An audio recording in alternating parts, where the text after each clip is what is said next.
Hi everyone, ചക്കയും കടലയും ചേർത്ത് എരിശ്ശേരി ഉണ്ടാക്കാറുണ്ടോ? വീട്ടിൽ അമ്മ ഉണ്ടാക്കുന്ന രീതി ഒന്ന് കാണിക്കാം. അതിനുവേണ്ടി തലേദിവസം രാത്രി ഒരു കൈപ്പിടിയോളം കടല കുതിർത്ത് മാറ്റി വെച്ചിട്ട് ഒരു ചക്കയുടെ ചെറിയൊരു പീസ് എടുത്ത് അത്രയും ചക്കക്കുരുവും ചുളയും മുറിച്ച് മാറ്റി വയ്ക്കാം.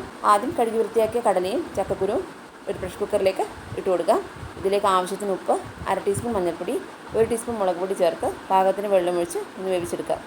വെന്ത് കഴിഞ്ഞാൽ ചെറുതായി ഒന്ന് ഉടച്ചു കൊടുക്കണം. ഇതിലേക്ക് ഇനി മുറിച്ച് മാറ്റി വെച്ച ചക്കച്ചുള ചേർത്ത് കൊടുക്കാം. കുറച്ച് കറിവേപ്പില കൂടെ ചേർത്തിട്ട് ഒന്നുകൂടെ ഒന്ന് വേവിച്ചെടുക്കാം.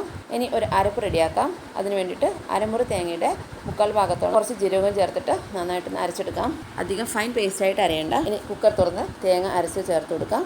ആവശ്യത്തിന് വെള്ളവും ഒഴിച്ച് നന്നായി ഇളക്കി ആവശ്യത്തിന് ഉപ്പ് കൂടെ ചേർത്ത് കൊടുക്കണം. കുറച്ച് കറിവേപ്പില കൂടെ ചേർത്തിട്ട് നന്നായിട്ട് തിളപ്പിച്ചെടുക്കാം. ഇനി കറി അടുപ്പിൽ നിന്ന് മാറ്റാം. മറവിടാനായിട്ട് ഒരു ചീനച്ചട്ടിയിൽ വെളിച്ചെണ്ണ ഒഴിച്ച് വറ്റൽമുളക്, കറിവേപ്പില, കുറച്ച് ഉഴുന്നുപരിപ്പ്, കടുക് പൊട്ടിച്ച് നേരത്തെ മാറ്റി വെച്ച 1/4 ഭാഗം തേങ്ങയും കൂടെ നന്നായിട്ടൊന്ന് വറുത്ത് ബ്രൗൺ കളറായി കഴിഞ്ഞാൽ കറിയിലോട്ട് ചേർത്ത് കൊടുക്കാം. സ്വാദിഷ്ടമായ ചക്ക എരിശ്ശേരി റെഡി ആയിട്ടുണ്ട്. ഈ വിഷുസദ്യയിൽ എല്ലാവരും ഉണ്ടാക്കി നോക്കണം. റെസിപ്പി ഇഷ്ടമായാൽ please like, share and subscribe our channel. Thank you for watching. Tata.